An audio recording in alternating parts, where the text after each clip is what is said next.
కూడా పరిశీలన చేసుకునే వారమై, పరీక్షింపబడిన వారమై, ఆయన మరణము జ్ఞాపకం చేసుకునే వారమై, యోగ్యమైన రీతిలో దేవుని బలలో చేయి వేయాలని దేవుని ఆశ ఉంది.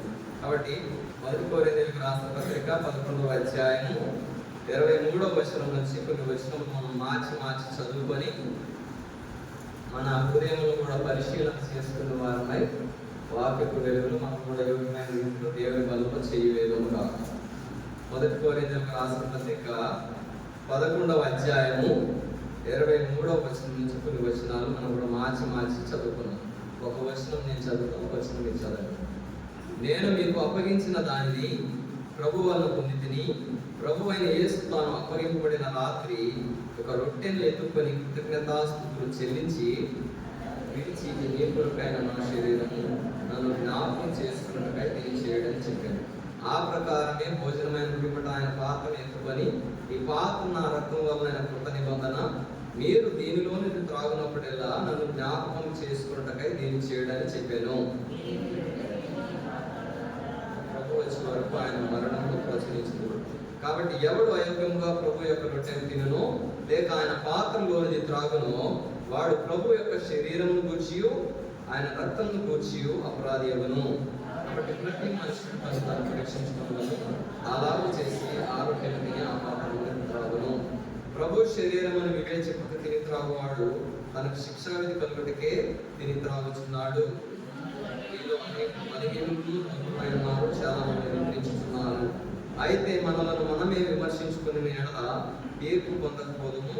మనం తీర్పు పొందిన ఎడల లోకంతో పాటు మనకు శిక్షావిధి కలుగకుండానట్లు ప్రభు చేత శిక్షింపబడుచున్నాము.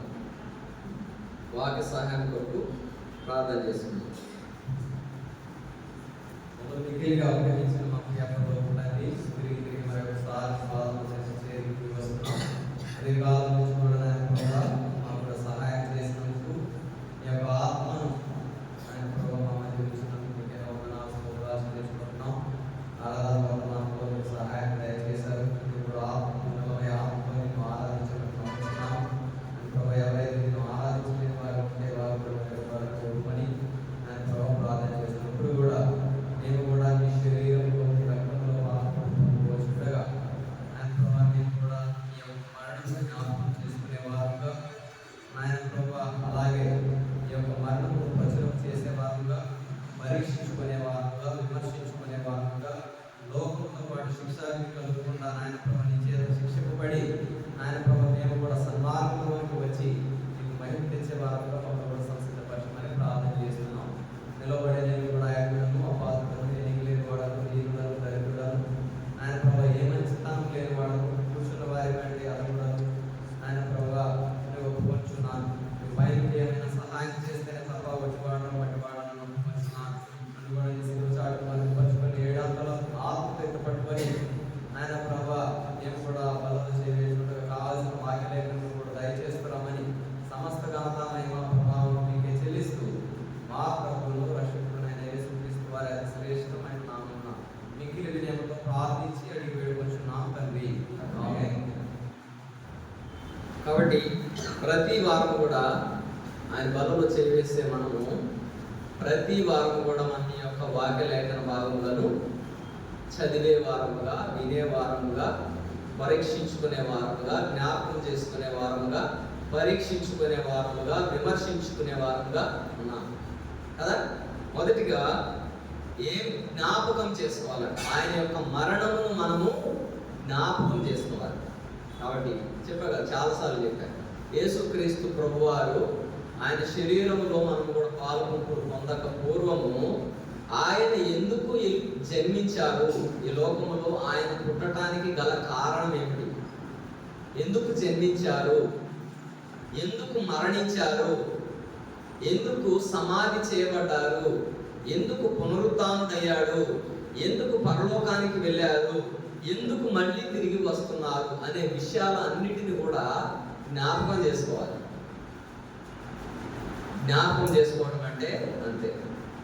కాబట్టి అసలు యేసుక్రీస్తు ప్రభువారు ఎందుకు చనిపోయారు, దాని వలన మనకేమొచ్చింది, ఏమి పరీక్షించుకోవాలి, ఏమి పరీక్షించుకొని యోగ్యమైన రీతిలో అందులో చేయాలి, కాబట్టి ఆయన రక్తమాంసములు చేయి వేసే మనం కూడా ఏమి ప్రచురం చేయాలి?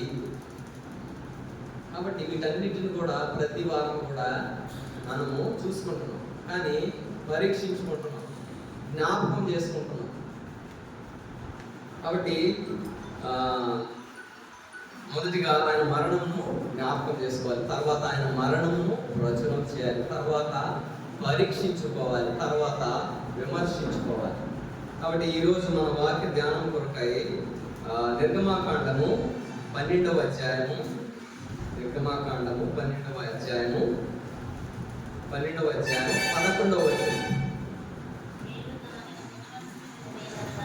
మీరు దానిని తినవలసిన విధమేదనగా నీ నడుము కట్టుకొని, నీ చెప్పులు తొడుగుకొని, నీ కర్రలు చేత పట్టుకొని త్వరపడుచు దానిని తినవలెను.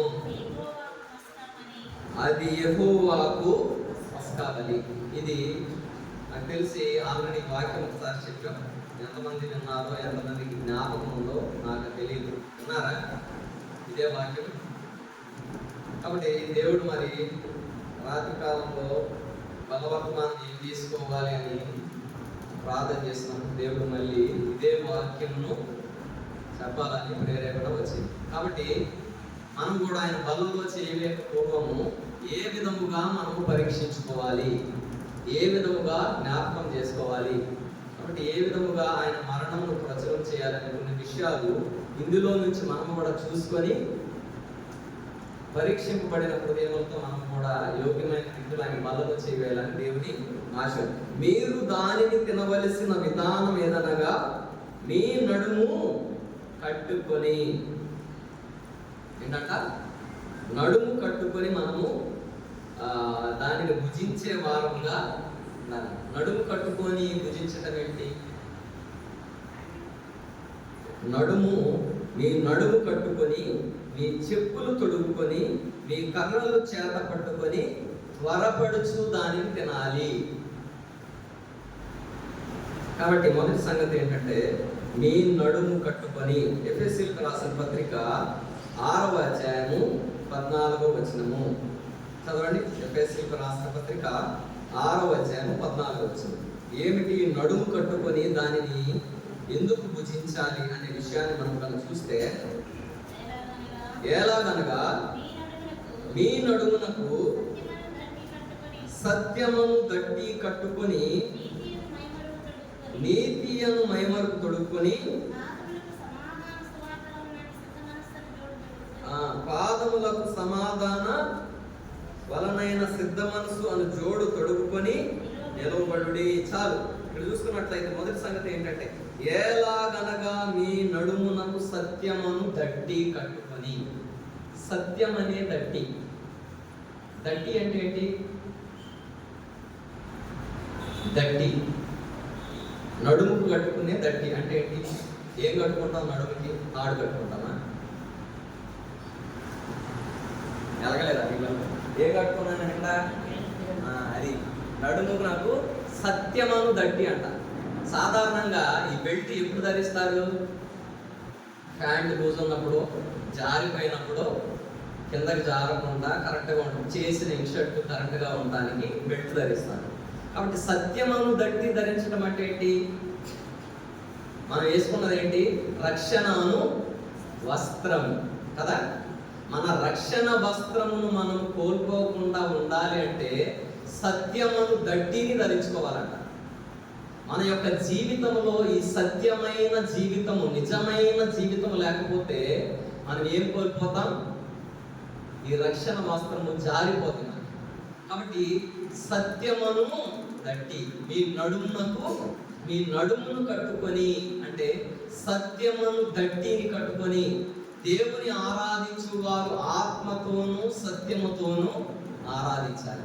సత్యముతో ఆరాధించడం అంటే ఏం చెప్పాను నేను? సత్యముతో ఆరాధించడం అంటే ఏం చెప్పాను? చెప్పారు చాలాసార్లు. సత్యముతో ఆరాధించడం అంటే ఏం లేదు. ఇప్పుడు నేను చేసే ఆరాధన ఏదైతే ఉందో దాని ప్రకారముగా నేను జీవించటమే సత్యమైన ఆరాధన. అంతేనా? ఇప్పుడు నేను ఆరాధన చేస్తాను ఏమని? నేను లోకములో నుండి, పాపములో నుండి నన్ను విమోచించినావయ్యా అని ఆరాధన చేశాను. లోక ఆశలలో నుండి బయటికి వచ్చానయ్యా అని ఆరాధన చేశాను. కానీ లోకములో నుండి నేను రాకుండా ఆరాధన చేస్తే ఆరాధన ఏమవుతుంది? అబద్ధం అవుతుంది. కాబట్టి సత్యమును దట్టి అంటే ఏంటంటే సత్యము కలిగిన జీవితం, నిజమైన జీవితము, దేవుని ఆజ్ఞలు, కట్టడలు, నియమములు ప్రకారముగా జీవించటం. కాబట్టి ఎప్పుడైతే ఈ సత్యమును దట్టి మనం ధరిస్తామో, అది మన నడుమును కట్టుకుంటామో, అటువంటి జీవితం మనం కలిగి ఉంటామో, అప్పుడు మన రక్షణ వస్త్రమును మనం కాపాడుకునే వారముగా ఉంటాం. ఎప్పుడైతే ఈ సత్యమును మనం కోల్పోయే వారముగా ఉంటామో, దేవుడు ఏదైతే చెప్తున్నాడో అది చేయలేని వారముగా ఉంటామో, ఆ సత్యం అనేది కోల్పోయినప్పుడు మీ నడుములకు ఏమనుంది ఇక్కడ? మీ నడుము కట్టుకొని, సత్యం అనే దట్టి కట్టుకొని మనం కూడా దానిని రుచించాలి. ఎప్పుడైతే సత్యము లేని వారముగా మనం జీవిస్తామో, మన యొక్క రక్షణ వస్త్రమును కోల్పోయే వారముగా ఉంటాం. ఇక చూసుకున్నట్లయితే ఇక్కడ హెబ్రీయులకు రాసిన పత్రిక 9వ అధ్యాయం 14వ వచనం. ఇదే నడుము కట్టుకునే విషయానికి వస్తే, హెబ్రీయులకు రాసిన పత్రిక 9వ అధ్యాయం 14వ వచనం.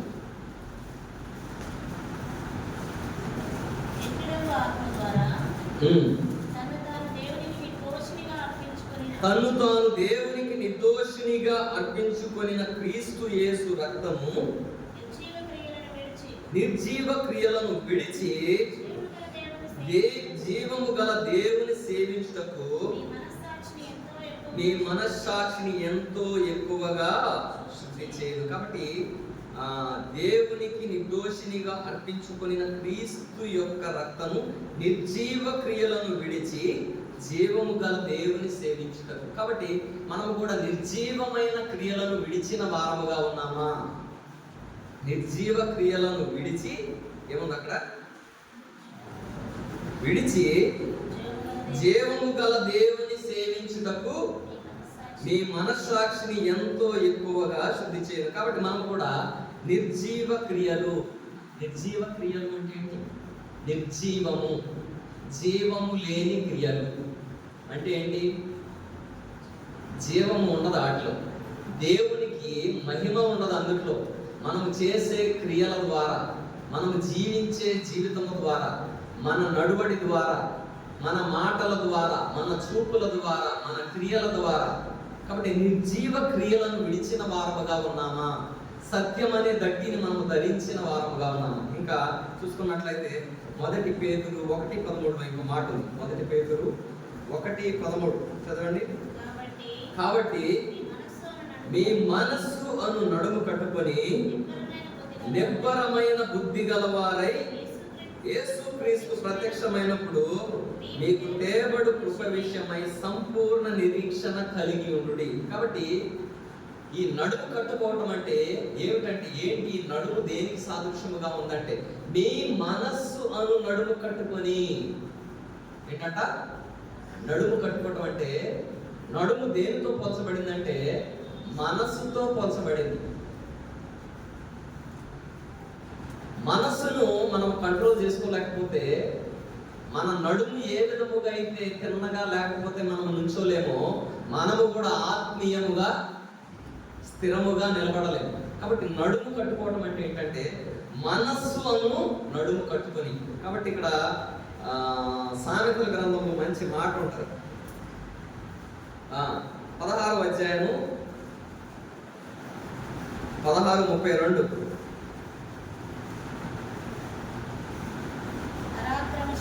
పరాక్రమశాలి కంటే దీర్ఘశాంతము గలవాడు శ్రేష్ఠుడు, పట్టణము పట్టుకుని వాని కంటే తన మనస్సును స్వాధీనపరుచుకుని వాడు శ్రేష్ఠుడు. కాబట్టి మనస్సును కంట్రోల్ చేసుకునే విధముగా ఉండాలి.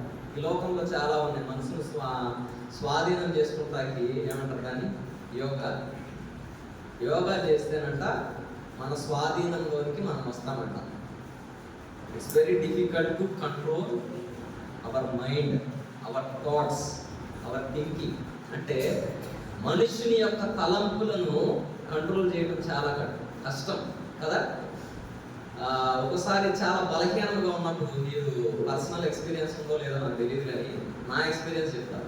ఎప్పుడైనా అనారోగ్యం వచ్చినప్పుడు మనసులోనికి అనేక విధములైన తలంపులు వస్తాయి. అది కంట్రోల్ చేసుకోవాలన్నా కూడా కంట్రోల్ అవ్వదు. నాకు మైగ్రేన్ హెడేక్ ఉంది. ఆ మైగ్రేన్ హెడేక్ వచ్చినప్పుడు చాలా విపరీతమైన తలనొప్పి వస్తుంది. ఆ విపరీతమైన తలనొప్పి వచ్చినప్పుడు అనేకమైన తలంపులు వస్తుంటాయి. అని నేనేం ఆలోచించిన వాటి గురించి, వాటంతటా అవే వస్తాయి. అవి ఎంత కంట్రోల్ చేయాలన్నా కూడా కంట్రోల్ అవ్వదు. కాబట్టి మన యొక్క విశ్వాస జీవితంలో కూడా అనేక విధములైన తలంపులు, కోరికలు, ఆశలు మనకు పుడుతుంటాయి. ఆశలు పుట్టుచుండును, నీతిమంతుడు వెలితీయక ఇచ్చున్నాను. కాబట్టి మనకు కూడా అనేక విధములైన ఆశలు వస్తుంటాయి. కాబట్టి మనం కూడా మన మనస్సు అను నడుమును కట్టుకునే వారంగా, మన మనస్సును ఏం చేసుకోవాలంట? కంట్రోల్. ట్రాన్స్లేటర్స్ చెప్పండి, కంట్రోల్ అంటే ఏంటి? తెలుగు వర్డ్ నియంత్రణ చేసుకునే వారముగా ఉండాలి. ఆత్మీయ విషయంలో కాదు, శరీర విషయములలో మనము కూడా నియంత్రించుకునే వారముగా ఉండాలి. నడుము కట్టుకోవటం అంటే మన మనస్సును కంట్రోల్ చేసుకునే వారముగా ఉండాలి. శరీర విషయములలో నియంత్రించుకునే వారముగా ఉండాలి. నిర్జీవ క్రియల విషయంలో ఏం చేయాలంట? నియంత్రించుకునే వారముగా ఉండాలి. మొదటిగా మనము నడుము కట్టుకొని మనము దేవుని బల్లలో చేయాలని దేవుని వాక్యము సెలవిస్తుంది. మొదటిగా మీ నడుము కట్టుకొని, రెండవదిగా చూసుకున్నట్లయితే మీ చెప్పులు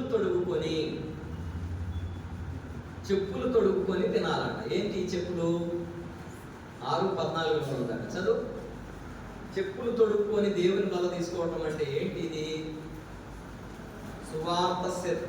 సువార్త వలనైన సిద్ధ మనస్సు అను జోడు తొడుగుకొని. కాబట్టి ఇదే 1 కొరింథీయులకు రాసిన పత్రిక 11వ అధ్యాయంలో ఈ వచనం ఉంది. ఏంటి? చెప్పులు తొడుగుకొని ఆయన శరీరంలో పాల్గొంటుని పొందడం అంటే ఏంటంటే 26వ వచనం, మీరు ఈ రొట్టెని తిని ఈ పాత్రలోనిది త్రాగునప్పుడల్లా ప్రభువు వచ్చు వరకు ఆయన మరణమును ప్రచురించుదురు. దీనికి దానికి రిలేషన్ ఉందన్నమాట, ఆ చెప్పులకి దీనికి. కాబట్టి ఏ విధంగా చెప్పొచ్చంటే, సాధారణంగా ప్రతిరోజు మనం టిఫిన్ చేస్తామా? టిఫిన్ చేస్తున్న తర్వాత చెప్పులు వేసుకొని బయటకు వెళ్తామా? దేనికి వెళ్తాం? పని చేయడానికి, మగవాళ్ళు అయితే కదా. అలాగే తినేసి బయటకు వెళ్ళకుండా, చెప్పులు వేసుకొని బయటకు వెళ్ళకుండా ఇంట్లో ఉంటే ఏమంటారు? వాళ్ళని తిండిపోతా అంటారా? అలాగే దేవుని శరీరమును ఆయన రక్తము త్రాగి మనం కూడా సువార్త ప్రకటించకపోతే మనలో కూడా ఏమంటారు? తిండిపోతలే అంటారు. చాలా అర్థాలు వస్తాయి. కాబట్టి తిన్నదానికి మనం ఏం చేయాలంట? పని చేయాలి. పని చేయకపోతే ఏమంటారు? వీడు తింటున్నాడే కానీ పని చేయట్లేదురా అంటారు. ఒరే, నీకు ఎంతకాలం వ్యాపారాలు రండి, ఇంకా బయటికి వెళ్ళవా, పని చేయవా అంటాడు దేవుడు కూడా మనల్ని. కాబట్టి ఆయన రక్త మాంసంలో చేయి వేసే మనం కూడా ఏం వేసుకోవాలంట?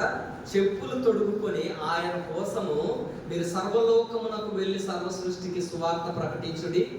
28లో ఉంటుంది, 28:19 మత్తయి సువార్త 28:19 చదవండి. మనం మొట్ల పెళ్లిలో చెప్పాము ఈ వాక్యం, గుర్తుందో లేదు? 28:18-19 కూడా చదవండి. అయితే యేసు వారి యొద్దకు వచ్చి, పరలోకమందును భూమి మీద నాకు సర్వాధికారం ఇవ్వబడి ఉన్నది, కాబట్టి మీరు వెళ్ళి సమస్త జనులను శిష్యులనుగా చేడి, తండ్రి యొక్కయు కుమారుడు యొక్కయు పరిశుద్ధాత్మ యొక్కయు నామములోనికి వారికి బాప్తిస్మం ఇచ్చుచు, నేను మీకు ఏ సంగతులను ఆజ్ఞాపించుతునో వాటినన్నిటినీ గైకొనవలనని వారికి బోధించుడి. కాబట్టి సువార్త చెప్పాలంట, శిష్యులుగా చేయాలంట. దేవుడు మనకి ఏ విషయాలైతే చెప్పాడో ఆ విషయాలు అందరికి కూడా ప్రకటించి ఏంటంటే బాప్తిస్మం ఇచ్చే వారముగా ఉండాలి. ఇది ఎప్పుడు జరుగుతుందంటే, ఎప్పుడైతే మనము సువార్త వలన సిద్ధ మనస్సు అను జోడు తొడుగుకొని సువార్త ప్రకటించే వారముగా ఉంటామో అప్పుడు మాత్రమే మనము దేవుని శరీరములో ఆయన రక్తములో యోగ్యమైన రీతిలో పాలుపంపులు పొందే వారముగా ఉంటాం. కాబట్టి ఆ విధముగా మన యొక్క జీవితం ఉందా లేదో మనం కూడా పరీక్షించుకోవాలి. కాబట్టి రోమీయులకు రాసిన పత్రిక 10వ అధ్యాయం 15వ వచనంలో ఒక మాట ఉంది. రోమీయులకు రాసిన పత్రిక 10వ అధ్యాయము 15వ వచనం.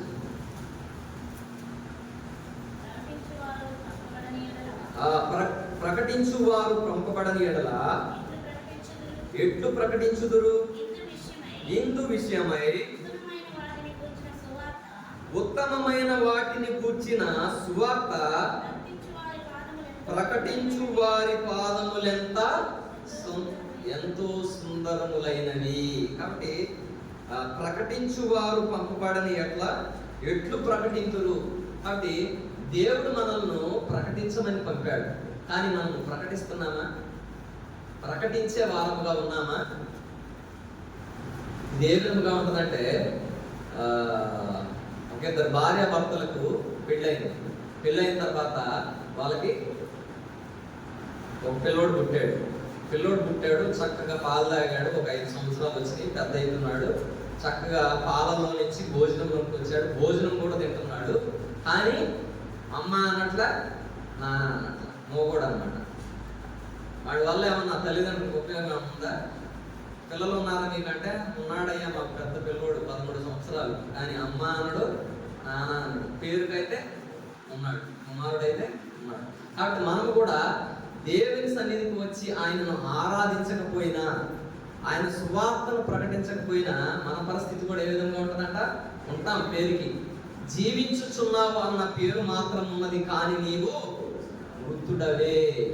కాబట్టి జీవిస్తున్నావు అన్న పేరు ఉంది మనకి, కానీ మృతులలోగా ఉన్నాం. కాబట్టి విశ్వాసులు అని చెప్పబడుతున్నాం, కానీ విశ్వాసం లేని వారుగా ఉంటున్నాం. కాబట్టి ప్రభు చిత్తం అయితే వచ్చే వారితో చెప్తాం, విశ్వాసులముగా కాదు మనం ఉండవలసింది, శిష్యులముగా ఉండాలి.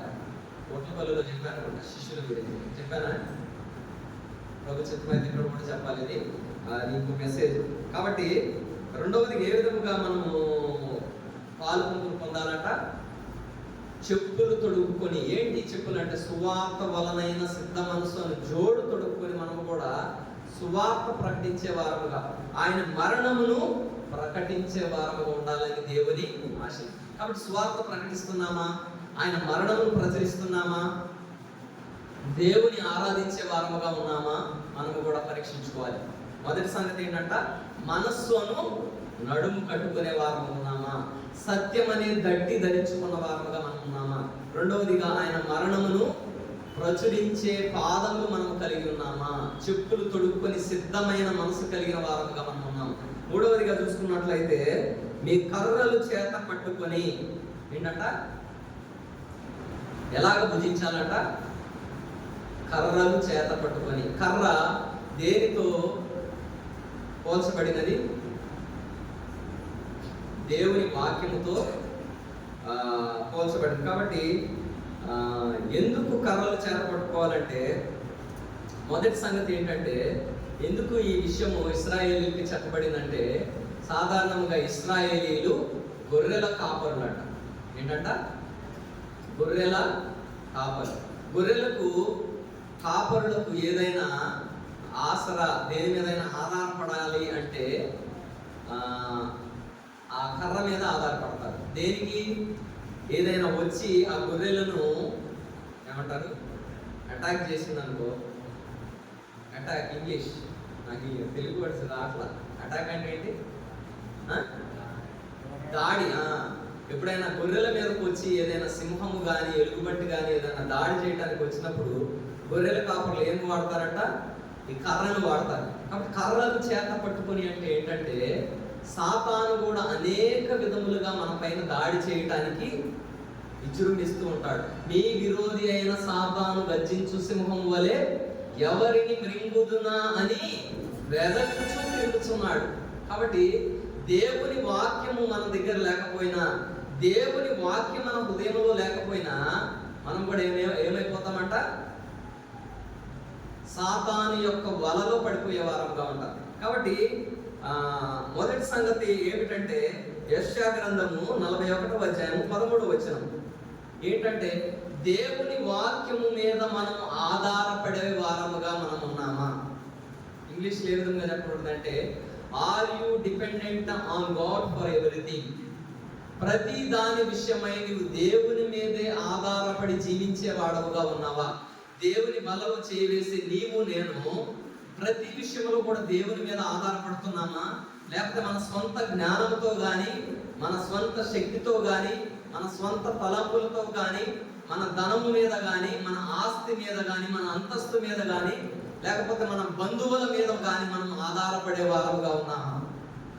కాబట్టి మనం ఆధారపడవలసింది ఏదైనా ఉన్నదంటే దేవుని వాక్యము మీద మనం ఆధారపడాలి. కాబట్టి ఆయన రక్త మాంసములు చేయవేసే నీవు నేను దేవుని వాక్యములో ప్రతి విషయంలో కూడా దేవుని వాక్యం మీద ఆధారపడుతున్నాం. చదవండి 41:13, యెషయా గ్రంథము 41:13. నీ దేవుడనైన యెహోవానగు నేను, భయపడకుము, నేను నీకు సహాయం చేసేదనని చెప్పుచు నీ కుడి చేతిని పట్టుకొనుచున్నాను. పురుగు వంటి యాకోబు, స్వల్ప జనమగు ఇశ్రాయేలు, భయపడకుడి, నేను నీకు సహాయం చేయుచున్నాను అని యెహోవా సెలవించుచున్నాడు. నీ విమోచకుడు ఇశ్రాయేలు పరిశుద్ధ దేవుడే. కాబట్టి నీకు సహాయం చేసేవాడు ఆయనే. కాబట్టి నీ కుడి చేతిని పట్టుకొని నడిపించేవాడు కూడా ఆయన. కాబట్టి యెహోవా మన పక్షమున ఉండగా మనకు విరోధి ఎవడు? 121వ అధ్యాయంలో చాలా విషయాలు చెప్పబడింది. 121వ అధ్యాయం కీర్తనలు చదవండి. కీర్తనలు 121. కొండల తట్టు నా కన్నులెత్తుచున్నాను, నాకు సహాయం ఎక్కడ నుండి వచ్చెను? యెహోవా వలననే నాకు సహాయం కలుగును. ఆయన భూమి ఆకాశములను సృజించిన వాడు. ఆయన నీ పాదములను తొట్టిల్లనీయడు. నిన్ను కాపాడువాడు కునుకడు. ఇశ్రాయేలును కాపాడువాడు కునుకడు, నిద్రపోడు. యెహోవాయే నిన్ను కాపాడువాడు. నీ కుడి పక్కన యెహోవా నీకు నీడగా ఉండును. పగలు ఎండ దెబ్బైనను నీకు తగులదు, రాత్రి వెన్నెల దెబ్బైనను నీకు తగలదు. ఏ అపాయము రాకుండా యెహోవా నిన్ను కాపాడును. ఆయన నీ ప్రాణమును కాపాడును. ఇది మొదలుకొని నిరంతరము నీ రాకపోకలయందు యెహోవా నిన్ను కాపాడు. కానీ ఇన్ని వాక్యాలు ఉన్నాయి. కానీ మనకు ఎందుకు ఈ అపాయములు, ఈ ఇబ్బందులు కలుగుతున్నాయంటే మనం దేవుని మీద ఆధారపడలేని వారముగా ఉంటున్నాం. అంతే. దేవుని ఆశ్రయించిన పోష్య గ్రంథంలో కదా, పోష్య గ్రంథం మీరు సంఘ ప్రార్థనకు రాట్లా, వీటికి రావట్లేదు, అనేక వాక్యం ఎంతో పవర్ఫుల్. పోష్య గ్రంథము, పోష్య గ్రంథము 5వ అధ్యాయము 13వ వచనం చదవండి.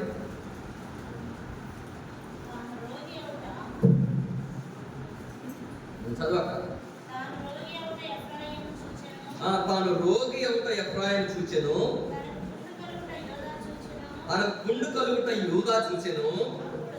అప్పుడు ఎఫ్రాయిము అష్షూరీయుల యొద్దకు పోయెను, రాజైన యారేబును పిలుచుకొనెను. అయితే అతడు నిన్ను స్వస్థపరచజాలడు, నీ గుండు బాగు చేయజాలడు. వారు మనసు త్రిప్పుకొని నన్ను వెదకు వరకు నేను తిరిగి నా స్థలమునకు పోదును. తమకు దురవస్థ సంభవింపగా వారు నన్ను బహు శీఘ్రముగా వెతుకుదు. అంటే ఏంటంటే మనం కూడా వ్యాధిగ్రస్తులమైనప్పుడు మనం కూడా దేవుని ఆశ్రయించలేని వారముగా ఉంటాం. కాబట్టి అశ్వరీయులు అంటే ఎవరు? శత్రువులు. మనం కూడా దేవునికి బదులుగా సాతాను ఆశ్రయించే వారముగా ఉంటాం. కాబట్టి కర్రలు చేత పట్టుకొని దాన్ని భుజించాలి అంటే దేవుని వాక్యమును చేత పట్టుకొని దాన్ని భుజించాలి. చేతిలో పట్టుకోవటం అంటే చేతిలో పట్టుకోవటం కాదు, పాట పాడటం కాదు. ఏంటి చేతిలో పట్టుకోవటం అంటే?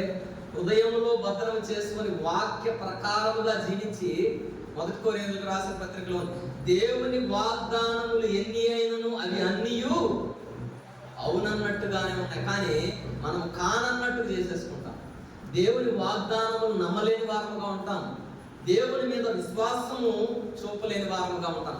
కాబట్టి ఆయన రక్తమాంసంలో చేయి వేసే నీవు నేను దేవుని వాక్యము మీద ఆధారపడి జీవించే వారముగా ఉన్నామా? దేవుని వాక్యమును చేత పట్టుకొని మనము జీవించే వారముగా ఉన్నామా? కర్రలు చేత పట్టుకొని దానిని భుజించే వారముగా ఉన్నామా? సామెతల గ్రంథం 3వ అధ్యాయం 5వ వచనం, 3, 5, 6. పోయిన వారం కూడా నేను చెప్పాను, మీకు గుర్తుందో లేదో నాకు తెలియదు. సామెతల గ్రంథము 3వ అధ్యాయము 5, 6 వచనాలు చదవండి. నీ స్వబుద్ధిని ఆధారం చేసుకొనక నీ పూర్ణ హృదయంతో యెహోవా యందు నమ్మకముంచుము. నీ ప్రవర్తన అంతటి యందు ఆయన అధికారమునకు ఒప్పుకొనుము. అప్పుడు ఆయన నీ త్రోవలను సరళము చేయును. నేను జ్ఞానిని కదా అని నీవు అనుకోవద్దు. యెహోవా యందు భయభక్తులు కలిగి చెడుతనం విడిచిపెట్టుము. అప్పుడు నీ దేహమునకు ఆరోగ్యమును, నీ ఎముకలకు సత్తువయు కలుగును. కాబట్టి అనేక సార్లు ఒకే వాక్యం మనకు పదే పదే చెప్పబడుతుందంటే ఎందుకు చెప్పబడుతుంది? స్కూల్కి వెళ్ళిన పిల్లలకి అనేక సార్లు ఒకటే పాఠం చెప్పిందే చెప్పి టీచర్ అదే విధంగా చెప్తున్నాడంటే ఎందుకని? అలా పాఠంలో పర్ఫెక్ట్గా లేరని ఆ వాక్యం చెప్తున్నాడు. దేవుడు కూడా ఒక విషయాన్ని పదే పదే మనకి ఎందుకు చెప్తున్నాడంటే మనం ఆత్మీయ విషయాలలో అనుభవం లేని వారముగా, జ్ఞానం లేని వారముగా ఉన్నామని దేవుడు పదే చెప్పిందే వాక్యము పదే చెప్తూ ఉంటాడు. కాబట్టి దేవుని వాక్యం ఏం సెలవిస్తుందంటే నీ స్వబుద్ధిని ఆధారం చేసుకొనక నీ పూర్ణ హృదయంతో యెహోవా యందు నమ్మకముంచు. కాబట్టి మనం కూడా ఒకసారి కొన్ని విషయాల్లో మన స్వంత బుద్ధిని ఉపయోగించే వారంగా ఉంటాం, మనం తెలివిని ఉపయోగించే వారంగా ఉంటాం, మన జ్ఞానమును ఉపయోగించే వారంగా ఉంటాం, మన పలుకుబడిని ఉపయోగించే వారంగా ఉంటాం. కాబట్టి దేవుని వాక్యం ఏం సెలవిస్తుందంటే కర్రలు చేత పట్టుకొని అంటే దేవుని వాక్యమును చేత పట్టుకొని మన స్వబుద్ధిని పక్కన పెట్టి దేవుని వాక్యము మీద ఆధారపడి మనం జీవించాలని దేవుని వాక్యం సెలవిస్తుంది. కాబట్టి చేరికూడి వచ్చిన మనం కూడా ప్రతి విషయంలో కూడా దేవుని వాక్యము మీదే, దేవుని మీదే మనం ఆధారపడే వారముగా ఉన్నామా? ఇంకా నీ పూర్ణ హృదయముతో యెహోవా యందు నమ్మకముంచు. పూర్ణ హృదయం అంటే సగము దేవుడికి ఇచ్చి సగము సాతానికి ఇవ్వటం కాదు. భక్సింగ్ గారు జూన్ 6వ తారీఖున దైవ మర్మంలో ఒక సంగతి చెప్పారు. మారు మనస్సు అంటే ఏమిటంటే గ్రీకులో మారు మనస్సు అనే పదానికి అర్థం ఏంటంటే పూర్తిగా తిరుగుట. ఏంటంట? పూర్తిగా తిరుగుట, సగం తిరగటం కాదు. ఇటున్నా నేను దేవుడు ఎక్కడ ఉన్నాడు అనుకో, దేవుడి వైపు తిరగాలంటే ఏం చేయాలి? మొత్తం ఇటువైపు తిరగాలి. మనం ఏం చేస్తామంటే మన మారు మనసు ఏ విధంగా ఉంటుందంటే దేవుడు అక్కడ ఉంటే ఇటు తిరుగుతాం, సగం తిరుగుతాం, ఈ సగం మొత్తం ఖాళీ ఉంటుంది. లేకపోతే ఇటు తిరగాల్సింది పోయి ఇటు తిరుగుతాం. అర్థమవుతుందా? పూర్తిగా తిరిగే వారముగా ఉండాలి. ఆయన చెప్పిన మరో విషయం ఏమిటంటే దేవుని వైపునకు ముఖము త్రిప్పి సాతాను వైపునకు వీపును తిప్పటమే మారు మనసు అంట. ఏంటంట? మనం దేవునికి వీపును చూపించి సాతానికి ముఖం చూపించే వారముగా ఉంటాం. కష్టాలలో ఉన్నప్పుడు దేవుని దగ్గరకు వచ్చి కష్టాలు తీరిపోయినప్పుడు సాతాను వైపు తిరిగే వారముగా ఉంటాం. కాబట్టి ప్రతి సమయంలో కూడా దేవుని మీదే ఆధారపడి దేవుని వైపే తిరిగి మనం జీవించాలని దైవజనులు మనకు నేర్పించి వెళ్ళారు. కాబట్టి మనం కూడా దేవుని వాక్యం మీద ఆధారపడే వారముగా ఉన్నాం. ఇంకోటి, నీ ప్రవర్తన అంతటి యందు ఆయన అధికారమునకు, మన ప్రవర్తన విషయంలో కూడా మనం కూడా దేవుని మీద అంతటి యందు ఆయన అధికారమునకు ఒప్పుకుంటున్నామా?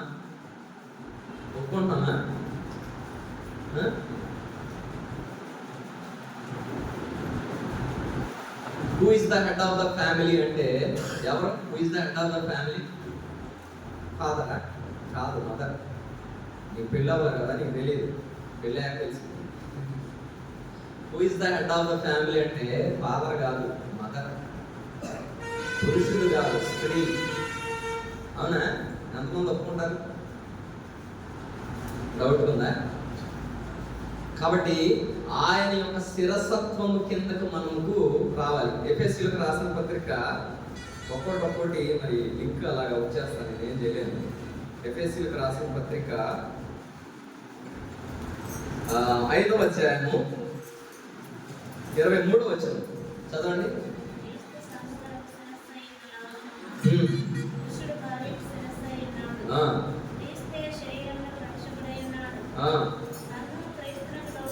సంఘము క్రీస్తునకు లోబడినట్టుగా భార్యలు కూడా ప్రతి విషయంలోనూ పురుషులకు లోబడవలెను. దేవునికి లోబడేదానికన్నా ముందు ఎవరికి లోబడాలంట? You are unable to respect your husband initially, you cannot respect God. అర్థమైంది. మళ్ళీ చెప్తాను. మనము మన స్వపురుషులకే లోబడకపోతే మనము దేవునికి ఎప్పటికీ కూడా లోబడలేము. ఎందుకంటే క్రీస్తే సంఘమునకు శిరస్సై ఉన్నాడు. కాబట్టి సంఘము క్రీస్తునకు లోబడినట్టుగా భార్యలు కూడా ప్రతి విషయములోనూ తమ పురుషులకు లోబడవలెను. కాబట్టి మనం కూడా దేవునికి లోబడే వారముగా ఉన్నామా లేదా? ప్రవర్తన అంతటిలో ఆయన అధికారమును ఒప్పుకునే వారముగా ఉన్నామా లేదా మనం కూడా పరీక్షించుకోవాలి. మన ప్రవర్తన అంతటిలో ఆయన అధికారం ఒప్పుకుంటే అప్పుడు ఆయన నీ త్రోవలను సరళము చేయను. నేను జ్ఞానిని కదా అని నీవు అనుకునవద్దు. యెహోవా యందు భయభక్తులు కలిగి చెడుతనము విడిచిపెట్టు. అప్పుడు కండిషన్ ఎప్పుడు? నీ ప్రవర్తన అంతటి యందు ఆయన అధికారమునకు ఒప్పుకొను. అప్పుడు ఆయన ఏంటంట చదవండి. అప్పుడు ఆయన నీ త్రోవను సరళం చేయను. ఎప్పుడు?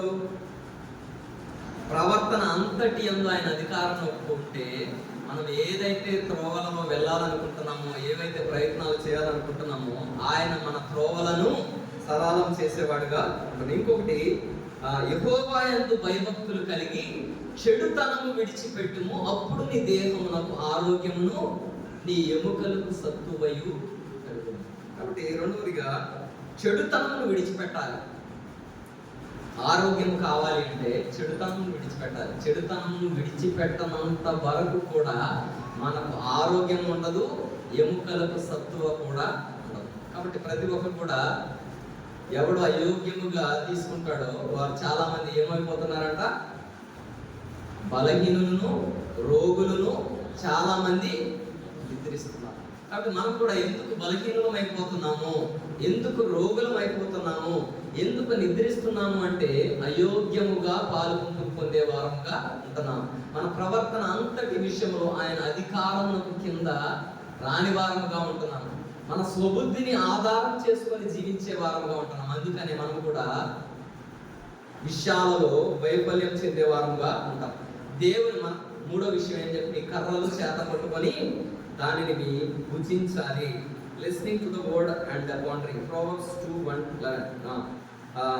సామెతల గ్రంథం 2వ అధ్యాయం నుంచి 1-11 వచనాల వరకు చూస్తే, నా కుమారుడా నీవు నా మాటలను అంగీకరించిన ఆజ్ఞలు నీ యొక్క దాచుకుని నెడల, జ్ఞానములకు నీ చెవియొగ్గి హృదయపూర్వకంగా వివేచన అభ్యసించిన ఎడల, తెలివికై మొరపెట్టిన ఎడల, వివేచనకై మనం చేసిన ఎడల, వెండిని వెతికినట్టు దాన్ని వెతికిన ఎడల, దాచబడిన ధనమును వెతికినట్టు దాన్ని వెతికిన ఎడల, యెహోవా యందు భయభక్తులు కలిగి ఉండుట ఎట్టిదో నీవు గ్రహించదవు. దేవుని గూర్చిన విజ్ఞానము నీకు లభించింది.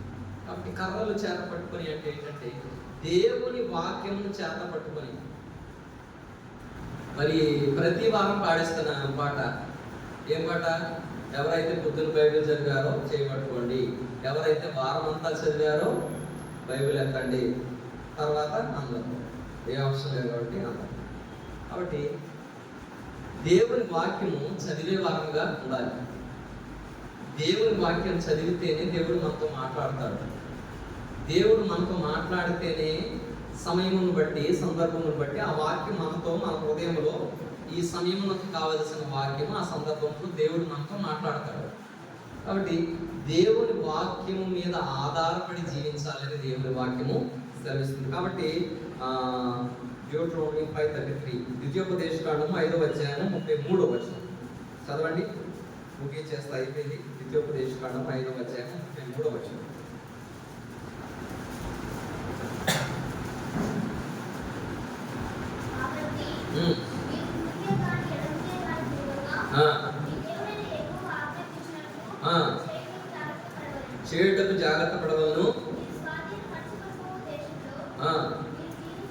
మీరు జీవించుచు మేలు కలిగి దీర్ఘాయుష్మంతులగునట్లు మీ దేవుడైన యెహోవా మీకు ఆజ్ఞాపించిన మార్గములన్నిటిలో నడుచుకోవాలి. కాబట్టి మీరు కుడికే గాని ఎడమకు గాని తిరుగక. కాబట్టి ఇదే త్రోవ, దీనిలో నడువుడి. కాబట్టి చాలాసార్లు మనం కూడా నీవు నడవవలసిన మార్గమును నీకు చూపించేదను, నీకు ఉపదేశం చేసేదను. కాబట్టి దేవుని వాక్యం మనకు అనేక సార్లు ఉపదేశం చేసేదిగా ఉంటది, త్రోవ చూపించేదిగా ఉంటది. కానీ మనము మనుషుల వైపు చూసి అనేక మార్లు మన యొక్క త్రోవ నుండి వైదొలిగిపోయే వారముగా ఉంటాం. కానీ దేవుని వాక్యం సెలవించే సంగతి ఏంటంటే, కాబట్టి మీరు కుడికే గాని ఎడమకే గాని తిరుగుక మీ దేవుడైన యెహోవా ఆజ్ఞాపించినట్లు చేయుటకు జాగ్రత్త పడగలరు. దేవుడు ఏదైతే సెలవిస్తున్నారో, దేవుని వాక్యం ఏదైతే సెలవిస్తుందో దాని ప్రకారముగా జీవించుకుంటూ వెళ్ళిపోయే వారముగా మనం ఉండాలి. యెహోవా ఆజ్ఞాపించినట్లు చేయుటకు జాగ్రత్త పడవలను. మీరు స్వాధీనపరుచుకొనబో దేశంలో మీరు జీవించుచు మేలు కలిగి దీర్ఘాయుష్మంతులగునట్లు మీ దేవుడైన యెహోవా మీకు ఆజ్ఞాపించిన మార్గములన్నిటిలో నడుచుకుంటున్నాం మనం కూడా. కానీ బలంలో చేయవేసేప్పుడు మీరు కానీ నేను కానీ దేవుడు ఏదైతే సెలవిస్తున్నాడో ఆ మార్గాలన్నిటిలో నడుస్తున్నామా? మన ప్రవర్తన అంతటిలో ఆయన అధికారాన్ని ఒప్పుకుంటున్నామా? మన స్వబుద్ధిని ఆధారం చేసుకోక దేవుని జ్ఞానము మీదే మనం ఆధారపడే వారుగా ఉన్నామో లేదో మనం కూడా పరీక్షించుకోవాల్సిన సంగతి. కాబట్టి ఆఖరిగా చూసుకున్నట్లయితే కర్రలు చేత పట్టుకొని తినాలి. ఆఖరి సంగతి ఏంటంట? మొదటిగా మనస్సు అనే నడుము కట్టుకొని సత్యం అనే దడ్డి ధరించిన వారమై. రెండవదిగా చెప్పులు తొడుక్కొని, అంటే సువార్త వలన సిద్ధ మనసును జోడు తొడుక్కొని ఆయన మరణము ప్రచురించే వారముగా ఉండి పాల్పొందుకుందాలి. మూడవదిగా మీ కర్రలు చేత పట్టుకొని, అంటే దేవుని వాక్యమును మన చేతిలో పట్టుకొని ప్రతి విషయంలో కూడా దేవుని వాక్యం మీద ఆధారపడి మన స్వబుద్ధిని ఆధారం చేసుకొనక, మన జ్ఞానం ఆధారం చేసుకొనక, మన ప్రవర్తన అంతటిలో ఆయన అధికారం ఒప్పుకున్నప్పుడు మాత్రమే ఆయన మన త్రోవను సరళం చేసి మనకు ఆరోగ్యమును కలుగజేసేవాడిగా ఉంటాడు. నాలుగోదిగా చూసుకున్నట్లయితే త్వరపడుచు తినాలి. స్లోగా తినొచ్చుగా, త్వరపడుచు ఎందుకు తినాలి? కాబట్టి ఎందుకు త్వరపడుచు తినాలంటే ఎఫెసియన్స్ చాప్టర్ 5:16, ఎఫెసీయులకు రాసిన పత్రిక 5వ అధ్యాయము 16వ వచనం చదవండి. దినములు చెడ్డవి గనుక సమయమును పోనీక సద్వినియోగం చేసుకొనుచు అజ్ఞానుల వలె కాక జ్ఞానుల వలె నడుచుకున్నట్లు జాగ్రత్తగా చూచుకొనుడి. కాబట్టి దినములు ఏ విధంగా ఉన్నాయంట? ఎందుకు చెడ్డవిగా ఉన్నాయి? మీరు అనుకున్నట్లు మనము మంచి దినాలలో లేము. రాజ్యము మీదకి రాజ్యము, జనముల మీదకి జనము, లేకపోతే ఇంకా కరోనాలు, యుద్ధాలు, కరువులు చాలా ఉన్నాయి. కాబట్టి దినములు చెడ్డవి కనుక సమయమును పోనీయక సద్వినియోగం చేసుకొనుచు అజ్ఞానుల వలె కాక జ్ఞానుల వలె నడుచుకున్నట్లు జాగ్రత్తగా చూచుకొనుడి. కాబట్టి ఇక దేవుని బలలో చెయ్యవెయ్యని అనేక మంది ఏమనుకుంటున్నారంటే, ఇంకా నా సమయం ఇంకా రాలేదు, ఇంకా నాకు వయసు ఇంకా రాలేదు, ఇంకా దేవుడు అప్పుడే రాడు అని అనుకుంటున్నారేమో. దేవుడు ఎప్పుడు వస్తాడు ఎవరికి తెలియదు అంట. ఏ విధంగా వస్తాడంట? దొంగ వలె వస్తాడంట. ప్రకటన గ్రంథము 22వ అధ్యాయము 12వ వచనం చదవండి. అయిపోయింది, ముగించేస్తున్నా. 22:12. ఇదిగో త్వరగా వచ్చుచున్నాను, వాని క్రియల చెప్పున ప్రతివానికి ఇచ్చుటకు నేను సిద్ధపరిచిన జీతము నా యొద్దనున్నది. చాలు. ఇక్కడ ఏంటంట? ఇదిగో త్వరగా వచ్చుచున్నాను, ఇదిగో నేను వచ్చుచున్నాను, త్వరగా వచ్చుచున్నాను, ఇదిగో నేను వచ్చుచున్నాను, త్వరగా వచ్చుచున్నాను. ఎవని క్రియల ఫలితము వాని ఇయ్యవచ్చుచున్నాను. ఎవని క్రియల ఫలితము వాని ఇయ్యవచ్చుచున్నాను. ఇదిగో నేను వచ్చుచున్నాను, త్వరగా వచ్చుచున్నాను. కాబట్టి ఎందుకు త్వరపడుచు తినాలి అంటే ఆయన త్వరగా వస్తున్నాడు. కాబట్టి ఆ దినమైనను ఆ గడి అయినను మనకు తెలియదు కాబట్టి త్వరపడుచు తినాలి. తినకపోతే యోహాను సువార్త 6 ఈ ఒక్క వచనం చదివించి ముగించేస్తాను. 6వ అధ్యాయము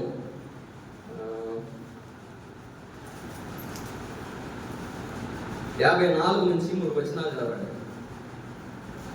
యోహాను సువార్త 6వ వచనం. నా శరీరం తిని నా రక్తం త్రాగువాడే నిత్య జీవము గలవాడు. అంత్య దినమున నేను వానిని లేపుదును.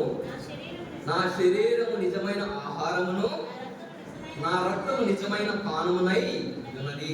నా శరీరము తిని నా రక్తము త్రాగువాడు నా యందును, నేను వాని యందును నిలిచేందును. జీవము గల తండ్రి నన్ను పంపాను కనుక నేను తండ్రి మూలముగా జీవించుతున్నట్టే నన్ను తినువాడును నా మూలముగా జీవించు.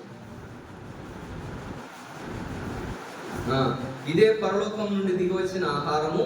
పితరులు మన్నాను తిని చనిపోయినట్టు కాదు. ఈ ఆహారం తినువాడు ఎల్లప్పుడూ జీవించునని నిశ్చయముగా మీతో చెప్పుచున్నాను. కాబట్టి మనం కూడా ఆయన రక్త మాంసములో పాల్గొంటూ లేకపోతే అంత్య దినమున మనము లేపబడము. వెరీ సింపుల్, అంతే కదా. నా శరీరం తిని నా రక్తం త్రాగువాడే నిత్య జీవము గలవాడు. అంత్య దినమున నేను వానిని లేపుదును.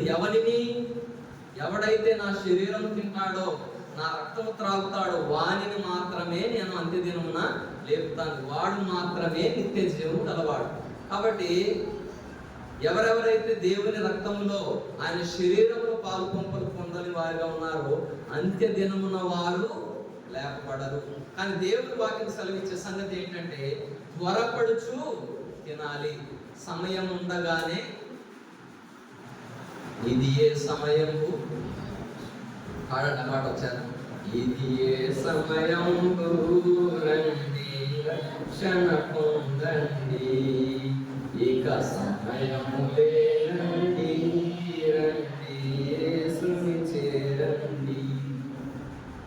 చాలా. కాబట్టి ఇదే మిక్కిలి అనుకూలమైన సమయం, ఇదే రక్షణ. కాబట్టి మనం కూడా ఇంకా సమయం ఉందలే అంటే లేదు సమయం. కాబట్టి త్వరపడుచు తినే వారముగా ఉండాలి.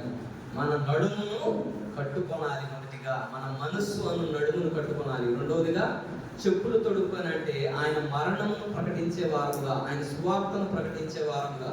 మూడవదిగా మీ కర్రలు చేత పట్టుకొనంటే దేవుని వాక్యము మన హృదయంలో భద్రం చేసుకొని ప్రతి విషయంలో కూడా దేవుని వాక్యం మీద ఆధారపడి జీవించే వారముగా. 4వ విషయం ఏంటంటే త్వరపడుచు తినే వారముగా ఉండాలి.